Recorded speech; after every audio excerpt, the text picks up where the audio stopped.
नमस्कार, केवी न्यूज़ देख रहे हैं आप। केवी न्यूज़ खबर आपकी में आपका स्वागत है। खबर शाम तक में हम बात करेंगे उत्तराखंड की, पौड़ी गढ़वाल की और निकाय चुनाव के मद्देनज़र गणेश गोदियाल की भूमिका को लेकर हम जरूर बातचीत करेंगे। दरअसल मामला क्या है कि जब से लोकसभा चुनाव हुआ है तो उसके बाद से बीजेपी की जो प्रत्याशी हैं अनिल बलूनी, उनका कोई चुनाव को लेकर साक्षात्कार या कोई इस तरह का मतलब स्टेटमेंट नहीं आया, कोई बयान भी उन्होंने जारी नहीं किया किसी चैनल में, सोशल मीडिया में या नेशनल मीडिया में उनका इंटरव्यू भी नहीं आया। लेकिन गणेश गोदियाल हैं कि वो चुनाव के बाद भी लगातार चर्चा में है। कुछ दिन पहले उन्होंने ईवीएम की सुरक्षा को लेकर सवाल उठाया था और अब वो चर्चा में है। आजकल उन्होंने फिर सवाल उठाया है कि जो बैलेट वोट है उसको लेकर भी। तो गणेश गोदियाल काफ़ी व्यस्त हैं। और इससे पहले कि हम बात करेंगे गणेश गोदियाल के पौड़ी गढ़वाल में निकाय चुनाव इफेक्ट को लेकर, उससे पहले एक खबर की जरूर बात करते हैं। 2-3 खबरें ऐसी हैं जो इसमें चर्चा में है पूरे देश में।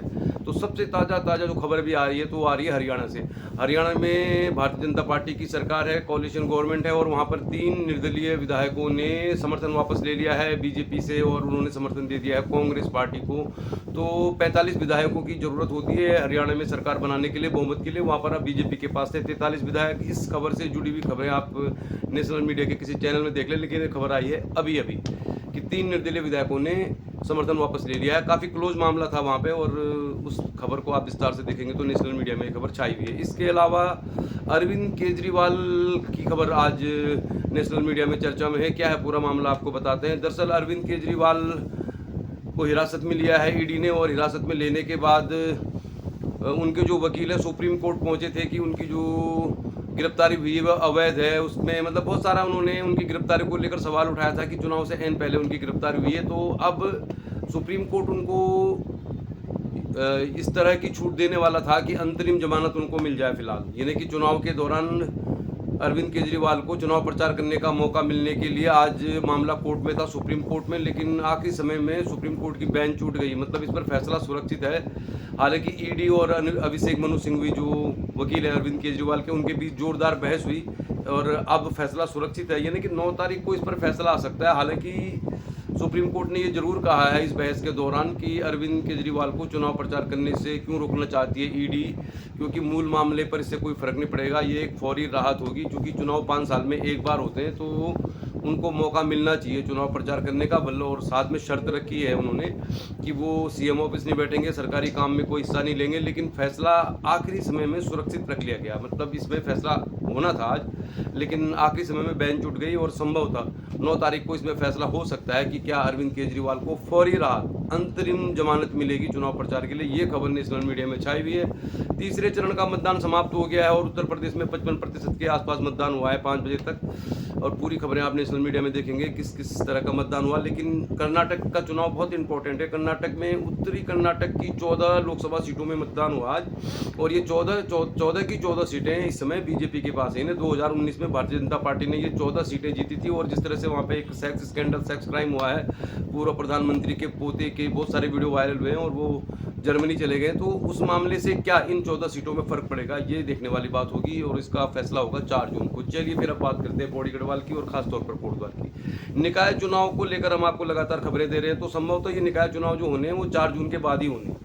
तैयारियां जोर शोर से चल रही हैं। कोटद्वार, पौड़ी, श्रीनगर, देहरादून, हल्द्वानी, ऋषिकेश, कई जगह चुनाव होने, लेकिन कोटद्वार में खासतौर पर कोटद्वार, पौड़ी, श्रीनगर में गणेश गोदियाल का इफेक्ट इसमें देखा जाएगा। और लोकसभा चुनाव में जिस तरह से गणेश गोदियाल का एक किस्म से आप कह सकते हैं कि थोड़ा सा वो बिल्कुल एक फ्रेम में आ गए, मतलब यानी कि वो चर्चा में आ गए। चुनाव का परिणाम तो 4 जून को आएगा, लेकिन इस बात से इनकार नहीं किया जा सकता कि गणेश गोदियाल की छवि एक दमदार नेता के तौर पर उभरी हुई है और उनकी उपयोगिता का अंदाजा आप इस बात से लगा सकते हैं कि अब गणेश गोदियाल जाएंगे रायबरेली, जहां पर राहुल गांधी चुनाव लड़ रहे हैं। तो राहुल गांधी के चुनाव प्रचार के लिए गणेश गोदियाल 17 तारीख तक रायबरेली में रहेंगे। तो कांग्रेस में उनका जो कद है रफ्ता रफ्ता बढ़ता ही जा रहा है और निकाय चुनाव के परिणाम अगर उनके फेवर में आते हैं तो फिर चाहे टिकट किसी को भी मिले, एक बहुत बड़ा इफेक्ट पड़ेगा उनके चुनाव परिणाम अगर उनके फेवर में आता है। सेम टू सेम बात बीजेपी के ऊपर भी फिट बैठती है। बीजेपी अब पूरी तैयारी में जुट गई है। अब बीजेपी को आ रही है अपने संगठन की याद।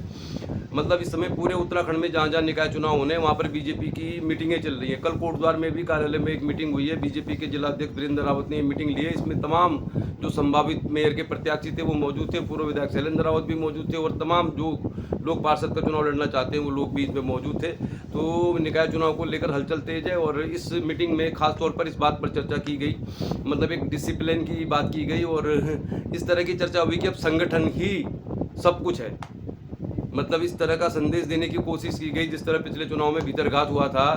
तो कार्यकर्ताओं को, जैसे हम कह रहे हैं कि बहुत सारे उम्मीदवार हैं, उनको संदेश देने की कोशिश की गई कि अगर कोई भी अनुशासनहीनता होगी, पार्टी लाइन से बाहर जो जाएगा 6 साल के लिए निलंबित कर दिया जाएगा। तो एक किस्म से कह सकते हैं कि अब उन प्रत्याशियों के ऊपर दबाव डालने का प्रयास किया जा रहा है, जो फालतू की बयानबाजी करेंगे या जो पार्टी द्वारा निर्धारित कैंडिडेट होगा उसके खिलाफ चुनाव लड़ेंगे तो 6 साल के लिए उन्हें प्रतिबंधित कर दिया जाएगा। बहुत तरह की बातें, कम हुए मतदान को भी आधार बनाया जा रहा है इस चुनाव में टिकट वितरण का। तो अब ये कहा जा रहा है कि बीजेपी के जितने भी पार्षद पद के उम्मीदवार होंगे वो भी कमल के सिंबल पर चुनाव लड़ेंगे और मेयर का टिकट जिसको मिलेगा उसके पक्ष में ही सारे कार्यकर्ता जुटेंगे। लेकिन क्या ऐसा होगा?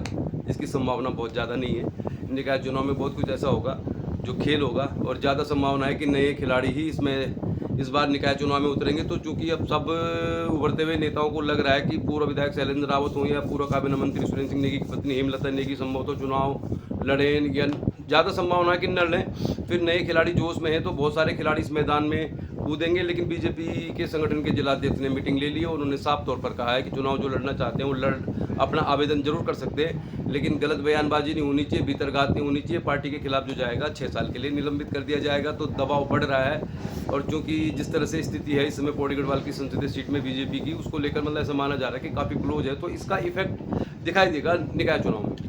अब निकाय चुनाव में कोटद्वार में हम तो लगातार एक ही बात आपसे कह रहे हैं कि ये जो टिकट वितरण का मामला है बड़ा पेचीदा है, अलग अलग जगह अलग अलग तरह का होता है। मतलब मोटा मोटा आप ये मान के चलिए कि उत्तराखंड में चुनाव होने तो मान के चलिए कि उत्तराखंड के जो मुख्यमंत्री हैं, उत्तराखंड की सरकार है, उत्तराखंड का जो संगठन है बीजेपी का, इस चुनाव में उनकी भूमिका ज़्यादा बड़ी रहेगी।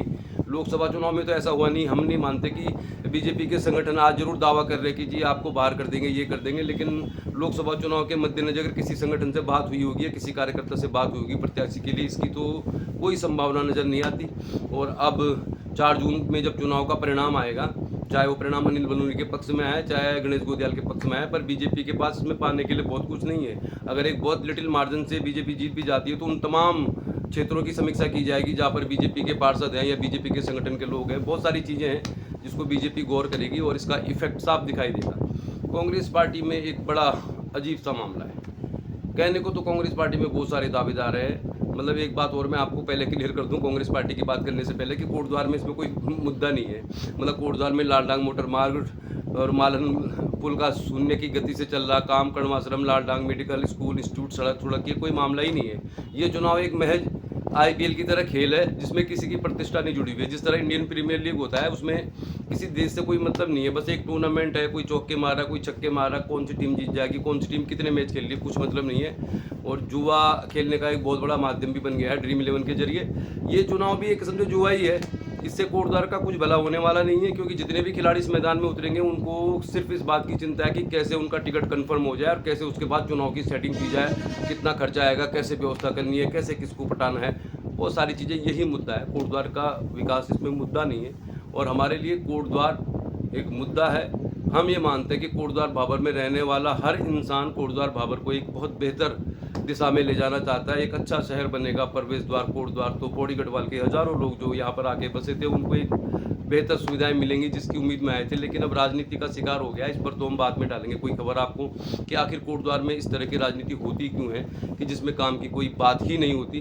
तो फिर चलिए अब बात करते हैं कांग्रेस पार्टी में भी बहुत सारे उम्मीदवार हैं और जैसे जैसे खबरें आने लगी होंगी उन उम्मीदवारों को कि पूर्व जो महापौर है, निवर्तमान महापौर हेमलता नेगी शायद वो चुनाव न लड़े, हालांकि कोई कंफर्म इन्फॉर्मेशन नहीं है। तो फिर जो नए नए दावेदार हैं निकल कर आ रहे हैं और सबसे बड़ा मसला ये है कि मुख्य जो दावेदार हैं वो गीता नेगी और रंजना रावत है। शायद ये भी पहली बार ही हो रहा है किसी पार्टी में कि सामान्य सीट में 2 महिला उम्मीदवार ही प्रबल दावेदार हैं। तो गीता नेगी वर्तमान में पार्षद हैं, तो पार्षद का चुनाव उन्होंने लड़ा है, वो पार्षद हैं। और पूर्व में उन्होंने बीडीसी मेंबर का चुनाव लड़ा और ब्लॉक प्रमुख भी रही हैं। तो हैवी वेट तो उनका प्रोफाइल जरूर है, लेकिन उनके सामने रंजना रावत की भी दावेदारी है। और रंजना रावत भी पिछले कुछ समय से, मतलब गीता नेगी और रंजना रावत में फ़र्क ये है कि गीता नेगी का प्रोफाइल काफ़ी बड़ा है, मतलब वो पार्षद रही हैं, मतलब पार्षद का चुनाव उन्होंने ज़मीन में रह के जीता है। पूर्व में वो ब्लॉक प्रमुख जैसे पद पर रही हैं, तो प्रोफाइल उनका बड़ा है। पिछले कुछ समय से वो बहुत ज़्यादा उन मुद्दों में नहीं देखी गई जिस मुद्दों में रंजना रावत देखी जाती थी, जैसे अंकिता भंडारी केस है, मूल निवास है। लेकिन दोनों का दावा मजबूत है। और सबसे बड़ा सवाल ये है कि सुरेंद्र सिंह नेगी जो पूर्व काबीना मंत्री हैं, हालांकि बहुत कुछ उनके ऊपर भी डिपेंड करेगा कि वो कितना इंटरेस्ट लेते हैं, क्योंकि वो 2027 के मद्देनज़र शायद ये चाहते हैं कि उनकी पत्नी दोबारा चुनाव न लड़े, जैसा वो बार बार कह चुके हैं कि भाई हम उस समय भी नहीं लड़ना चाहते थे, वो बहुत पुरानी बात हो गई। लेकिन दावेदार बहुत है, संजय मित्तल, बहुत सारे।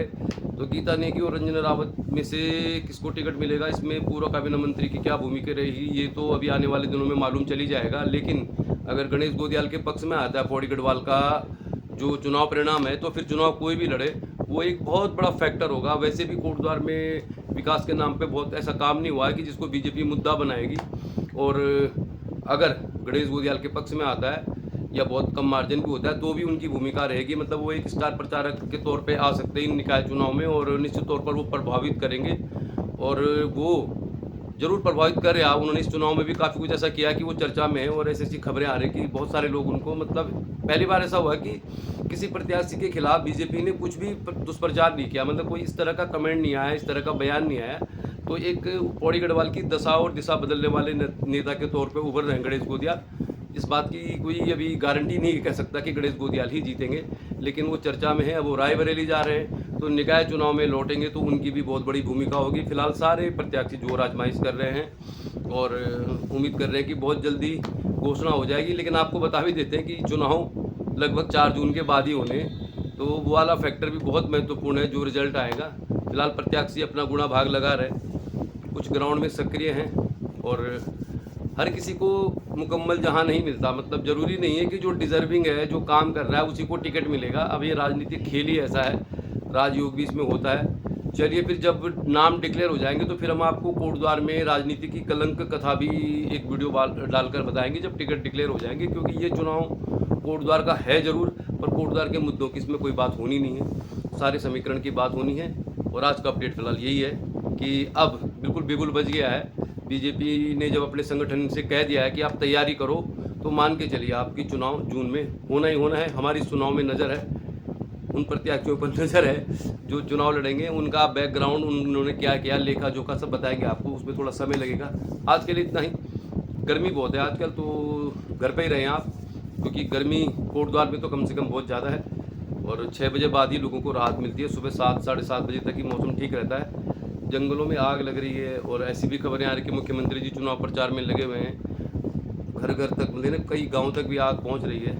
सरकार पहाड़ियों के साथ उत्तराखंड की जो मूल भावना है, अब आग की बात भी करें तो आग भी पहाड़ों में ही लग रही है ना। मतलब उत्तराखंड की जो मांग की गई थी, उन जगहों में ही आग की बहुत ज़्यादा समस्या है, बहुत लोग परेशान हैं जंगल की आग से, उससे गर्मी भी हो रही है, गाँव तक भी पहुँच रही है। तो उम्मीद करते हैं सरकार इसमें एक बहुत बड़ी, मतलब एक इसके लिए एक आपातकालीन योजना बनाएगी, ताकि इस आग पर काबू पाया जा सके। जून तक गर्मी का मौसम है, और बरसात हो जाती तो फिर तो सबसे बढ़िया ऑप्शन है। चलिए फिर राजनीति में कुछ ना कुछ होता रहेगा, कुछ ना कुछ अपडेट आपको दिखाते रहे। कल मिलते हैं किसी और खबर के साथ। नमस्कार, देखते रहिए केबी न्यूज़, खबर आपकी। देखते रहिए केबी न्यूज़, खबर आपकी।